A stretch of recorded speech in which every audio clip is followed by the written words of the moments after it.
again with Sheryll Young from PWC. So Sheryll, could you give some examples of humble leaders who you have admired? Wow. What are some of those attributes? Yeah, that's probably safer. And then I think a lot of people can then pivot as to who they resonate some of those key things with. I think when we look at humble leaders, we're looking for somebody who listens to others well, receives input, and is willing to change. Another opportunity is when a leader admits that they're wrong and takes responsibility. And then I think humble leaders recognize that they don't always need to be right. And humble leadership looks like when you inspire trust, authenticity, and close teamwork. And I think lastly, humble leaders really value kindness and respect towards others. So if I think of that in the wider space, I guess, Suzanne, and certainly humility is, to be fair, I think most individuals would consider themselves humble. And I would beg to argue that no, we aren't all humble as we'd like to think we are. And that's certainly okay. But what I think when we're recognizing humble leadership, especially in this new world, it's asking for a more personal approach of how you interact with someone. And this is not to say that you are, crossing the lines from a professional to a personal boundary perspective, but it's really starting to take ownership of understanding how each person shows up and how that person behind that desk impacts the way your business grows.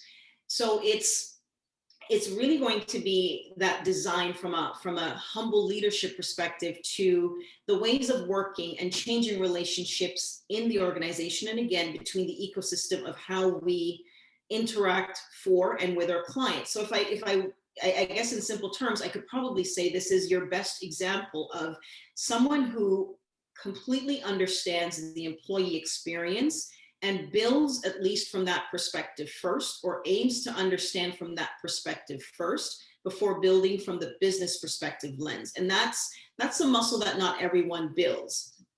But when we look at great collaboration, reset, and I think when we talk about this real change in the leadership skills that we're looking for in this new way of working, I suspect 2021 will give rise to that a bit more. And as we move steadily to those globally distributed teams, leadership is going to have to be involved in how to be physically and virtually present in empowering their teams.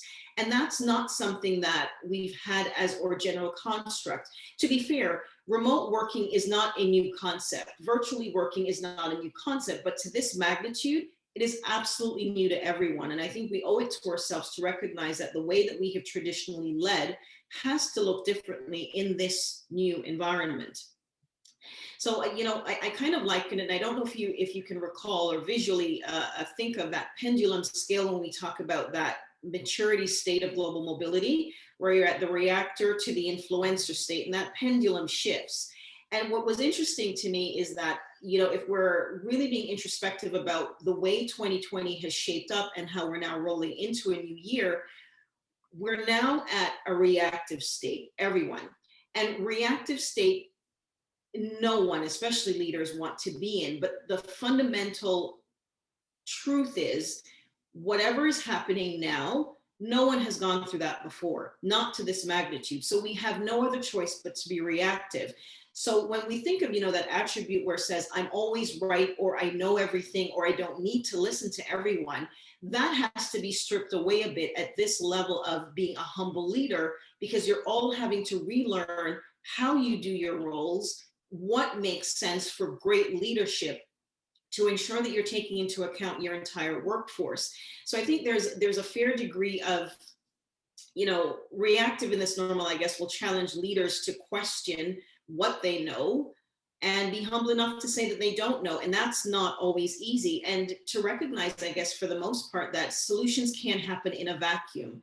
Mobility itself doesn't happen in isolation. So I think living the principles of real humble leadership, and sorry, that's a long question for answer for what are the attributes, but listing the principles, I think, for leadership, humble leadership, is about really empowering your workforce, where everyone is willing to share their perspectives and offer up insights because they believe that leaders will actually listen to them and act on them.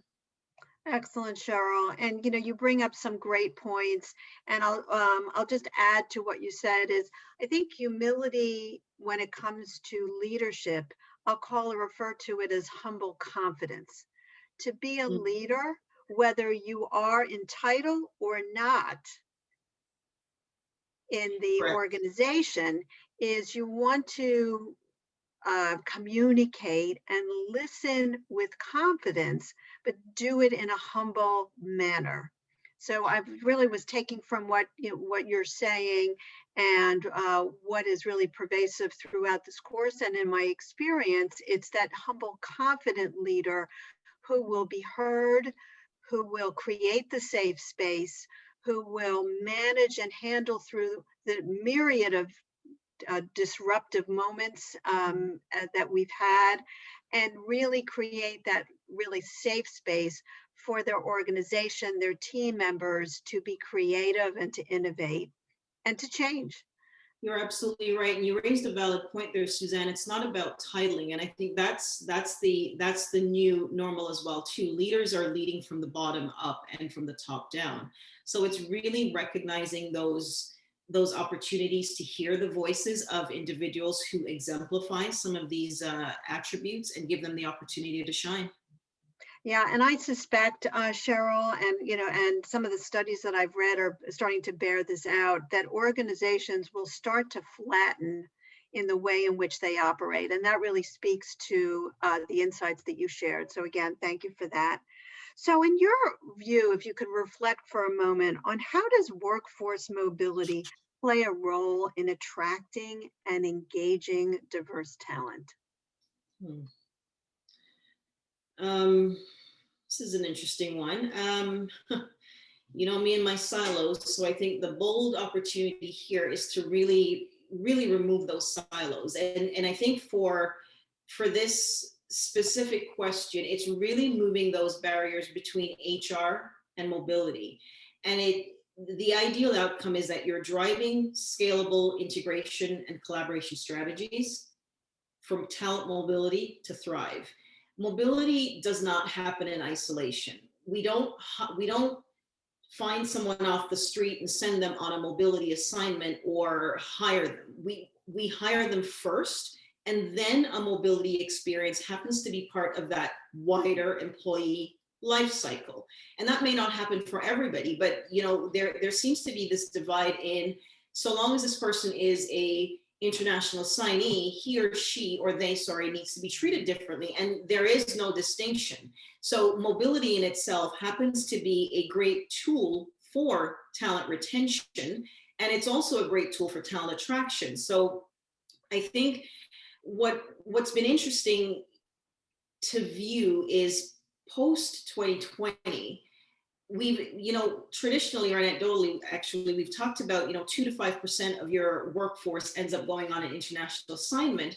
But what you end up seeing from a program size perspective now, with the influx of the mobility patterns that are changing, is that everyone is equally qualified for consideration of a global assignment, albeit virtually, but everyone now has an equal playing field of being an assignee, of going to another location and experiencing that global competency that we talk about, simply just by the construct of how we're designing new forms of work. And I think that is a beautiful thing to see, because it is a critical piece of promoting inclusion. So I guess in practical terms, it can be done, it should be done by holding up that mirror and recognizing those blind spots. And quite frankly, the biases that do exist when we talk about who gets to go on assignment. So when programs are designed, how are you looking at your diversity slate? How are you having those targets and quotas, for lack of a better phrase, in understanding who gets to go on assignment? And it should no longer be about a male-female conversation. That traditional lens of diversity has shifted. We have a myriad of nuances behind who gets to go on an assignment, and we've not yet tapped into that, and it's significantly long overdue. And then I think we also need to talk about the relationship biases that exist in workforce selection and mobility, and how do we get rid of them? So is that training for the team? Is that making a concerted effort again to, so it kind of goes back to the fact that mobility doesn't happen in a vacuum. It's understanding what your workforce is. And I think we shared this. I was on a webinar last week where a gentleman, he used this phrase, so I'm not going to steal it from him. I'm going to give him full credit. And he said, diversity is a fact. Inclusion is a choice. So I think we have to make a concerted effort about how we define our inclusion efforts within mobility. How are our policies designed? What service partners are we using? So again, you go back to that earlier conversation about, where are we finding our ecosystem? How are we widening that ecosystem from that normal construct that it had before? This is also a role that it plays in this conversation. So when programs are they designed for one demographic or one profile and not others? I think we need to start asking those questions and having harder decisions about making those changes. So it's spotting the gaps, changing the approach. I'd say consider building a mobility charter with your D&I team. What does that look like? It ideally should be tied to your overall talent strategy, or build a mobility diversity strategy and get leadership buy-in. So you start from here and you say, again, we go back to humble leadership not being just from a title perspective, but if you're in your function and you see that you can build a diversity strategy that can simply be a placeholder within the wider talent strategy, start it. It's better to start something than to stand back and say, okay, I wish I would have done that. And again, it goes without saying, report on the metrics and hold your teams accountable. Fundamentally, I think when we don't honor what truly makes up an inclusive workforce, we can't promote it. Absolutely, Sheryl, and such great points that you bring up. And the one word that comes to mind is intentional. So the thread that ties through all of your great points and suggestion is to be intentional. And as workforce mobility professionals, is operate with intentionality when it comes to looking at your own organization, working with each other, working within the industry, working with your clients or your prospective clients. Is be intentional about how you talk about your organization, how you build your businesses, how you work with companies in helping them to attract and move their talent. And again, to your point, move doesn't always mean today moving from country A to country B or city D to city E. Movement could be within a company's own organization. And our roles, I believe there's so much potential to think about how we can operate and communicate with intention about helping organizations ensure that their organizations are being inclusive and opportunities are available to all. Agreed. And going back to even just probably your first comment, Suzanne, about patience, and we go back, so all of this, and I'm shameless plug for both you and Yura for doing this. This is a timely topic, and the content just really connects well. That humility and that patience that we're talking about, and that collaboration, it does not happen overnight. But the fact of the matter is you have to keep at it. So it's not something that you put at the side of your desk. It just has to be that organic way of saying, I'm aiming to change this. Here's how we go about doing it. And we have to make this a steady progress daily. Excellent. So my last question to you, and there's a lot of overlap here, so we can, we can be brief. So what can global mobility do to act on diversity and inclusion as a business imperative? We're all in the business of doing business. We're all in the business of serving our customers, our consumers, our constituents, and our clients. So how do we link the two together? Again, enhancing, fostering diversity and inclusion as a business imperative. So I think we've seen within the industry, and certainly for some corporations, certainly here in Canada too, if I think of the Black North Initiative as one example, we've seen some good results and success from initiatives, I say from task forces and committees, and I think employee resource groups, and certainly amplifying the barriers and enablers to D&I issues globally. But I think what intentional change looks like for the future state, and this is to your question about the business imperative, is to state clear policy and direction that says this is a priority, no holds barred, and in getting those systemic barriers removed. Removed. I think, in this world of work, what we're certainly seeing is, let me put that on me. In my view, it often feels as though this is a trend. And I'm not saying that that's the reality, but the perception is last year we were making significant inroads with this being a business imperative. And then as we got closer to the end of the year and as we ramp up again this year, those priorities seem to have shifted. So I think if there was anything to show evidence that you are fundamentally saying, I'm ready to do this, it's for this to not move further down. This has to be your top priority, not your 6-month strategy. This is your 2-week, 2-month, 3-month, 6-month. Every single month, this is something that you need to be working on. And I think, sadly, D&I has and can become quite a contentious topic, rightly or wrongly. And, for those conversations to really happen again, intentionality, we have to remove that bias and that tension that exists and why we're even having that conversation. Collaboration, again, in this same construct, so using that same parallel, it's about understanding. You can't solve for me if you don't understand me. You can't solve for a problem if you don't understand the problem. To understand the problem, you're going to have to ask questions. To understand the problem properly, you're going to have to ask some harder questions. And I think, if we take this back to the fundamental premise of this module, collaboration is just that. It's learning about what we don't know and forming those associations to foster that greater learning. And again, D&I is just that. I was reading Deming, this data scientist, and he said, without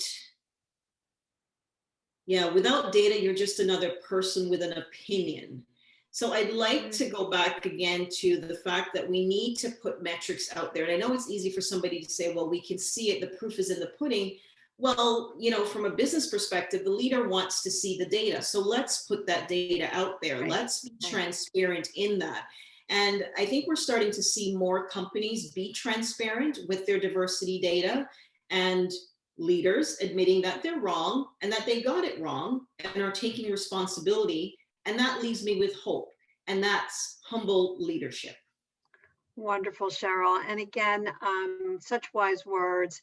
And I really appreciate the fact that, again, we're talking about moving the needle wherever you are as a workforce mobility professional or as an organization, moving the needle to be a more diverse and inclusive organization, industry, world, and doing it as a way and recognizing it as part of your kind of business objectives. So again, if you can measure it, you can view your impact, and including that as your business, as part of your business strategy, I really believe provides opportunity not only for your organization, but also as a way to grow by being more inclusive about the voices that you invite, to use your metaphor, as you pass at the proverbial lunch table. So again, I thank you so much for your valuable time as well as your insights. Much appreciated.